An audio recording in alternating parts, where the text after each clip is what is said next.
Hi friends, welcome to my channel Aari Tailoring. இன்றைக்கி நம்ம வீடியோவில் எதை பற்றி பார்க்க போகிறோம் அப்படின்னா ஸ்ட்ரைப்டு பட்டன் ஹோல் ஸ்டிச் தாங்க பார்க்க போகிறோம்.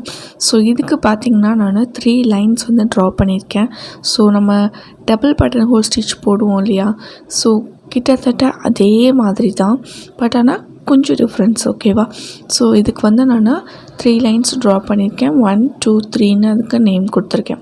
ஃபஸ்ட்டு லைன் 1ல் நம்ம ஸ்டார்ட் பண்ணுறோம். ஸோ லைன் 1ல் ஸ்டார்ட் பண்ணி லைன் 2க்கு கொண்டு போய் நீடில் பஞ்ச் பண்ணுறோம். அகெயின் லைன் 2லேருந்து லைன் 3க்கு போய் அங்கே ஒரு பஞ்ச் பண்ணி, இப்போது டபுள் பட்டன் ஹோல் ஸ்டிச்சுக்கு என்ன பண்ணுவோன்னா, அந்த தேர்டு லைன் இருக்குது இல்லையா, ஸோ அங்கேருந்து பஞ்ச் பண்ணி அப்படியே செகண்ட் லைனுக்கு கொண்டு வருவோம். ஸோ அப்படி பண்ணாமல் நம்ம வந்து லைன் 3லேருந்து டைரெக்டாக அப்படியே கீழே லைன் 1க்கு ரிவர்ஸ் புல்லிங் பண்ணி கொண்டு வந்துடுறோம். ஓகேவா? கொண்டு வந்துட்டு கீழே ஒரு லாக் போடுறோம். ஓகே, கீழே ஒரு லாக் போட்டுட்டு அதுக்கப்புறமா ஒரு சின்ன செயின். இது எதுக்காகனா, ஒவ்வொரு ஸ்டிச்சஸ்க்கும் இடையில ஒரு சின்ன கேப் வர்றதுக்காக. ஓகேவா? ஸோ இது வந்து ஆப்ஷனல் தான், நம்ம தேவைப்பட்டால் போட்டுக்கலாம், இல்லைன்னா தேவையில்லைன்னா நம்ம விட்டுடலாம். ஸோ இந்த மாதிரி தான் நம்மளோட ஸ்டிச் வந்து இருக்க போகுது. ஸோ அதுக்கான டயக்ராம் தான் இது. ஸோ இப்போ வந்து பார்த்திங்கன்னா நாம் இந்த நடுவில் இருக்க செயினை வந்து நம்ம போடலாம், இல்லை நம்ம வந்து ஸ்கிப் பண்ணிவிட்டு ஸோ டேரெக்டாகவே அந்த கீழே இருக்க லாக்லேருந்து அப்படியே வந்து அடுத்தடுத்து நம்ம கண்டினியூஸாகவும் போடலாம். ஸோ இந்த 2 மெத்தடுமே இருக்குது. இந்த நடுவில் இருக்க செயின் வந்து எப்பயுமே ஆப்ஷனல் தான். நம்ம டிசைன்ஸ்க்கு ஏற்ற மாதிரி நம்ம வந்து நடுவில் அந்த செயின் போட்டுக்கலாம், இல்லை நமக்கு கண்டினியூஸாக வேணும்னா கண்டினியூஸாகவும் நம்ம வந்து பண்ணிக்கலாம். ஓகேவா? ஸோ இவ்வளோ தான் வந்து இந்த ஸ்டிச்சோட ஸ்ட்ராட்டஜி. ஸோ நம்ம இந்த ஸ்டிச்சை வந்து எப்படி போடலாம் அப்படின்றத பார்க்கலாம். ஃபஸ்ட்டு வந்து ஜரி த்ரெட்டில் நம்ம ட்ரை பண்ணலாம். எப்பயுமே நான் பிகினர்ஸ்க்கு சொல்கிறது, ஜரி த்ரெட்டில் ஃபஸ்ட்டு இருக்க எல்லா ஸ்டிச்சுமே ட்ரை பண்ணுங்கள். ட்ரை பண்ணிக்கிட்டு அதுக்கப்புறமா வந்து சில்க் த்ரெட்டில் போட்டிங்க அப்படின்னா உங்களுக்கு இன்னும் கொஞ்சம் பெட்டர் ஈஸியாக வந்து போட முடியும். ஸோ நான் இப்போ லைன் 3லேருந்து லைன் 2க்கு நம்ம வந்து பட்டன் ஹோல் ஸ்டிச்சுக்கு கொண்டு வருவோம் இல்லையா, டபுள் பட்டன் ஹோல் ஸ்டிச்சுக்கு அப்படி கொண்டு வராமல் லைன் 3லேருந்து அப்படியே வந்து திரும்ப நம்ம லைன் 1க்கு கொண்டு வந்துடுறோம் ரிவர்ஸ் புல்லிங் பண்ணி. இப்போது கீழே ஒரு குட்டி லாக்கு. இப்போ வந்து பார்த்திங்கன்னா பக்கத்தில் ஒரு குட்டி செயின் வந்து போட்டுக்கலாம். ரொம்ப பெரிய செயினும் போட வேணாம், கொஞ்சம் குட்டியாக செயின் போட்டுட்டு லைன் 2ல் போய் பஞ்ச் பண்ணுறோம். அகெயின் லைன் 3ல் பஞ்ச் பண்ணி அப்படியே ரிவர்ஸ் புல்லிங் கொண்டு வந்து 1க்கு கொண்டு வந்து கீழே ஒரு குட்டி லாக்கு. இந்த லாக் போடுறதுக்கு முன்னாடி நீங்கள் லைனுக்கு முன்னாடி பஞ்ச் பண்ணிவிட்டு லைனுக்கு கீழே இந்த லாக் போடுங்க, நீட்டாக வரும். ஸோ அதுக்கப்புறம் பார்த்திங்கன்னா அகெயின் ஒரு குட்டி செயின். இந்த குட்டி செயின் எதுக்குன்னா, நடுவில் நமக்கு எவ்வளோ கேப் வேணுமோ அதை தான் இந்த குட்டி செயின் வந்து டிசைட் பண்ணுது. ஸோ உங்களுக்கு நடுவில் எவ்வளோ கேப் வேணும்னு நினைக்கிறீங்களோ அந்தளவுக்கு அந்த செயினை வந்து நீங்கள் போட்டுக்கலாம். ஸோ இந்த மாதிரி நம்ம கண்டினியூஸாக வந்து நம்ம போட்டுட்டு இருக்கோம். ஸோ இதுக்கப்புறமா வந்து பார்த்திங்கன்னா நான் இந்த லாக் போட்டுட்டு அப்படியே அந்த குட்டி செயின் போடாமல் நான் வந்து கண்டினியூஸாக நான் வந்து உங்களுக்கு இந்த ஸ்ட்ரைப்டு பட்டன் ஹோல் ஸ்டிச் வந்து போட்டு காமிக்கிறேன். ஸோ நான் இது வரைக்கும் வந்து நடுவில் அந்த குட்டி செயின் போட்டிருக்கேன், அதனால் நடுவில் நம்மளுக்கு வந்து பார்த்திங்கன்னா கேப் இருக்குது குட்டி குட்டியாக. இப்போ உங்களுக்கு நல்லா தெரியும்னு நினைக்கிறேன். ஸோ நம்ம வந்து போட்டனால நடுவில் செயின் போட்டிருக்கனால உங்களுக்கு உடலை கேப் இருக்குது, சின்ன சின்ன கேப் இருக்குது. ஸோ இதுக்கப்புறமா பார்த்திங்கன்னா நான் கண்டினியூஸாக, அதாவது நடுவில் வந்து செயின் இல்லாமல் கண்டினியூஸாக வந்து நான் போட்டுக்க போகிறேன். ஸோ நான் அப்படியே ரிவர்ஸ் புல்லிங் பண்ணி கொண்டு வந்து நான் வந்து லாக் போட்டுக்கிறேன். அகெயின் மறுபடியும் லைன் 2ல் பஞ்ச் பண்ணி லைன் 3க்கு போயிட்டு அப்படியே ரிவர்ஸ் புல்லிங் பண்ணி லைன் 1க்கு வந்து ஒரு லாக் போட்டுட்டு இதே மாதிரி சேம் கண்டினியூஸாக அந்த செயின் ஸ்டிச்சு நடுவில் இல்லாமல் கண்டினியூஸாக போடுறேன். ஸோ இந்த மாதிரியும் நீங்கள் வந்து போடலாம். நம்ம வந்து டிசைன்ஸில் எப்படி யூஸ் பண்ணுறோம் அப்படின்றத பொறுத்து நம்ம நடுவில் செயின் போடுறதும் போடாததும் நம்மளோட விருப்பம்தான். டிசைனுக்கு ஏற்ற மாதிரி நம்ம வந்து மாற்றிக்கலாம். ஸோ நம்ம இந்த 2 மெத்தட்லேயுமே இந்த ஸ்ட்ரைப்டு பட்டன் ஹோல் ஸ்டிச் வந்து போடலாம். ஸோ நான் இப்போ எண்ட் நாட் போட்டு ஃபினிஷ் பண்ணிவிட்டு அதுக்கப்புறமா நம்ம வந்து சில்க் த்ரெட்டில் போட்டு ப்ராக்டிஸ் பண்ணலாம். முக்கியமாக இந்த லைன்ஸ் வந்து பார்த்திங்கன்னா லைன் 1க்கும் லைன் 2க்கும் இடையில் இருக்கிற கேப்பு அதிகமாகவும், லைன் 2க்கும் லைன் 3க்கும் இடையில் இருக்க கேப் வந்து கொஞ்சம் கம்மியாகவும் இருக்கிற மாதிரி போட்டிங்க அப்படின்னா உங்களுக்கு பார்க்குறதுக்கு ரொம்பவே நீட்டாக இருக்கும். ஸோ நீங்கள் ஃப்ரேம்லேருந்து கழட்டின பிறகு த்ரெட்டில் தூக்குற மாதிரிலாம் எந்த ஒரு இதுவுமே இருக்காது. ஸோ இப்போ பார்த்திங்கன்னா நான் சில்க் த்ரெட் யூஸ் பண்ணி போட்டு காமிக்கிறேன். ஸோ நான் இதில் பார்த்திங்கன்னா எல்லாமே லைன் 1க்கும் லைன் 2க்கும் இருக்கிற கேப் வந்து 1 சென்டிமீட்டரும், லைன் 2லேருந்து லைன் 3க்கு இருக்கிற கேப் வந்து 1 சென்டிமீட்டரும் வச்சுருக்கேன். ஸோ இதை விட பெட்டர் நீங்கள் வந்து லைன் 1லேருந்து லைன் 2க்கு 1 சென்டிமீட்டர் வைக்கிறீங்கன்னா லைன் 2லேருந்து லைன் 3க்கு 1/2 சென்டிமீட்டரோ இல்லை 1/4 சென்டிமீட்டர் அந்த மாதிரி நீங்கள் வச்சிங்கன்னா உங்களுக்கு கரெக்டாக இருக்கும். எப்போயுமே ஸ்டிச்சோட அளவு 1/2 இன்ச்சுக்கு மேலே போகக்கூடாதுன்னு சொல்லியிருக்கேன். ஸோ அதையும் நீங்கள் வந்து நோட் பண்ணிக்கணும். ஸோ நம்ம இப்போ பார்த்திங்கன்னா நடுவில் அந்த செயின் வர்ற மாதிரி நான் வந்து இப்போ போட்டு காமிச்சிட்ருக்கேன். ஸோ சேம் ரிவர்ஸ் புல்லிங் பண்ணும்போது ரொம்ப ஹார்ஷாக பிடிச்சி இழுக்கக்கூடாது. ஸ்மூத்தாக பிடிச்சி இழுத்திங்கன்னா உங்களுக்கு கிளாத்து ஷ்ரிங்கேஜ் ஆகாமல் இருக்கும். கிளாத்தை நல்லா ஃப்ரேமில் டைட் பண்ணிவிட்டு ஒர்க் பண்ணுங்கள். இந்த மாதிரி பட்டன் ஹோல் ஸ்டிச்சோ ஸ்ட்ரைப்டு பட்டன் ஹோல்லாம் யூஸ் பண்ணும்போது கண்டிப்பாக வந்து நம்ம என்ன தான் பண்ணாலும் கிளாத்து லைட்டாவது ஷ்ரிங்க் ஆக தான் செய்யும். So that's no problem. ரொம்ப வந்து ஷ்ரிங்க் ஆகாமல் வந்து அவாய்ட் பண்ணிக்கோங்க. கீழே இருக்க த்ரெட்டை வந்து ரொம்ப டைட்டாக ஹோல்ட் பண்ணிங்க அப்படின்னா ரொம்ப ஓவர் கிளாத் ஷ்ரிங்கேஜ் இருக்கும், த்ரெட்டு கட் ஆகிற ப்ராப்ளம் வரும். ஸோ அதை மட்டும் கொஞ்சம் நீங்கள் பார்த்துக்கணும்.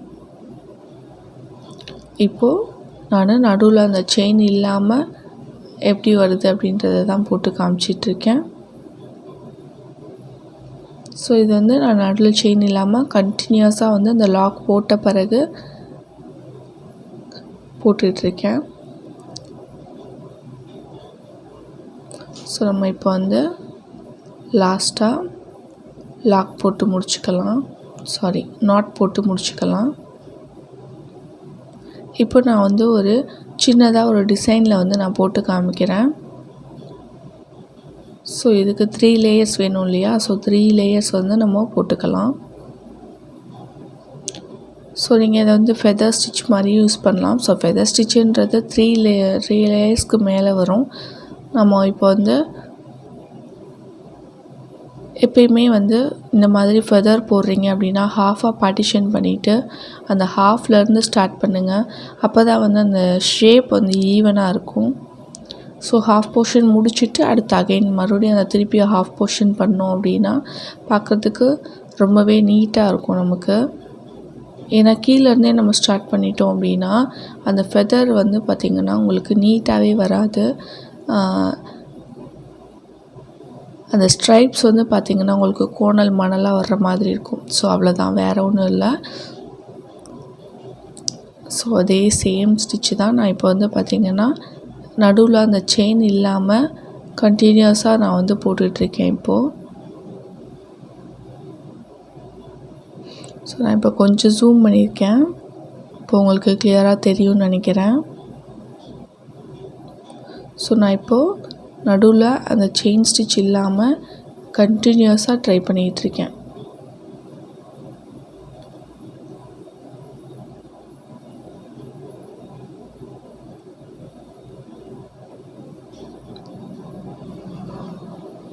இப்போ கீழே போக போக பார்த்திங்கன்னா அந்த லைனில் பஞ்ச் பண்ணிவிட்டு லாக்கை வந்து கொஞ்சம் கீழே இறக்கி போட்டிங்க அப்படின்னா நமக்கு ஈஸியாக வந்து கீழே மூவ் ஆகிட்டே வரும். ஸோ நான் இப்போ என்ன பண்ணுறேன் அப்படின்னா லாஸ்ட்டு லைன் 1க்கு கொண்டு வரோம் இல்லையா, அதை வந்து கீழே லாக்கை இறக்கி போடுறேன். ஸோ அது மூலமாக கொஞ்சம் கொஞ்சமாக வந்து நமக்கு ஸ்டிச் வந்து கீழே இறங்கிட்டே வரும்.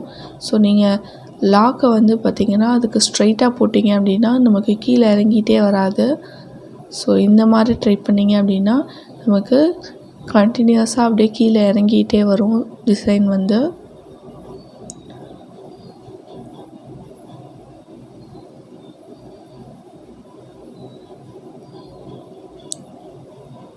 ஸோ நம்ம இப்போ முடிக்க போகிறோம்.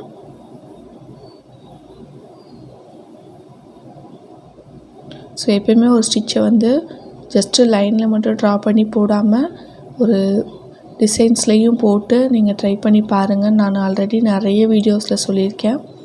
ஸோ நீங்கள் யூடியூப் பார்த்து கற்றுக்கிறவங்களா இருந்தாலும் நீங்கள் எப்பயுமே ஒரு ஸ்டிச்சை லைன் போட்டு கற்றுக்கிட்டாலும் அதை ஒரு டிசைன்லேயும் கண்டிப்பாக அப்ளை பண்ணி பார்க்கணும்.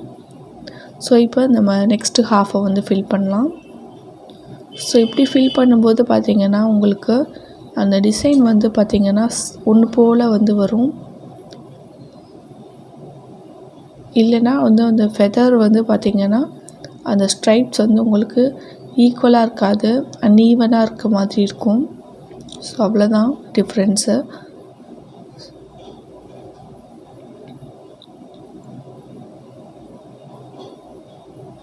ஸோ இது ரொம்பவே ஒரு அழகான ஸ்டிச்சு.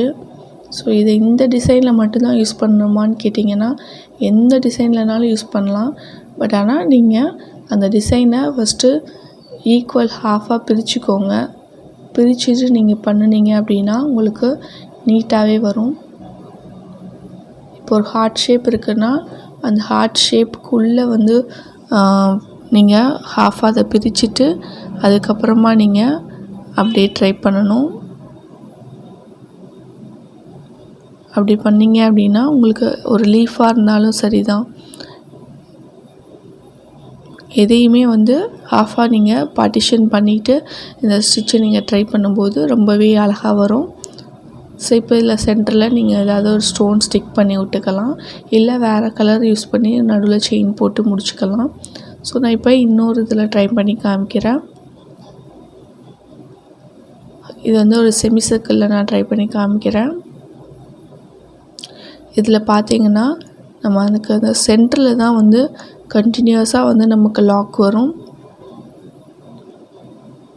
ஸோ இதில் பார்த்திங்கன்னா நடுவில் இருக்கிற அந்த ஹோல் வந்து உங்களுக்கு கண்டிப்பாக பெருசாக விழதான் செய்யும். ஏன்னா அகெயின் நம்ம அதிலேயே தான் பஞ்ச் பண்ணி லாக் போடுறோம் இல்லையா. ஸோ அதனால் நமக்கு அது வந்து நடுவில் ஒரு ஹோல் வந்து விழதான் செய்யும். ஸோ இதுலேயுமே கூட நீங்கள் ஹாஃபாக வந்து பார்ட்டிஷன் பண்ணி போட்டு முடிச்சுட்டு அகெயின் நெக்ஸ்ட்டு ஹாஃபாக நீங்கள் வந்து கண்டினியூ பண்ணுறீங்க அப்படின்னா இன்னுமே கூட நீட்டாக வரும். ஸோ நான் உங்களுக்கு டிஃப்ரென்ஸ் தெரியணுன்றதுக்காக தான் கீழேருந்தே நான் வந்து ஸ்டார்ட் பண்ணி காமிச்சிருக்கேன். ஸோ இப்படி பண்ணும்போது பார்த்திங்கன்னா நமக்கு கொஞ்சமாக அந்த டிஃப்ரென்ஸ் வந்து தெரியதான் செய்யும். அந்த ஸ்ட்ரைப்ஸ் வந்து வர்றதில்ல. நம்ம ஹாஃபாக பார்ட்டிஷன் பண்ணிவிட்டு நம்ம டிசைனை போடுறதுக்கும் கண்டினியூஸாக கீழேருந்தே வந்து நம்ம அந்த டிசைனை ட்ரை பண்ணுறதுக்கும் நிறைய வந்து டிஃப்ரென்ஸு தெரியும்.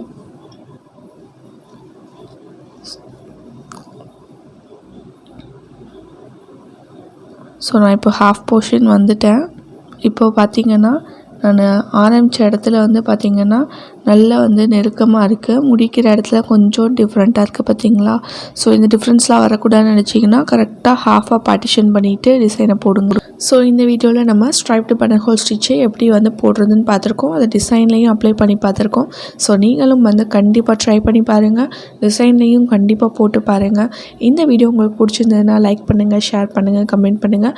முக்கியமாக உங்கள் ஃப்ரெண்ட்ஸ் அண்ட் ஃபேமிலி சர்க்கிளில் ஷேர் பண்ணுங்கள். நம்ம சேனலை சப்ஸ்கிரைப் பண்ணிவிடுங்க. தேங்க்ஸ் ஃபார் வாட்சிங் திஸ் வீடியோ. Bye bye.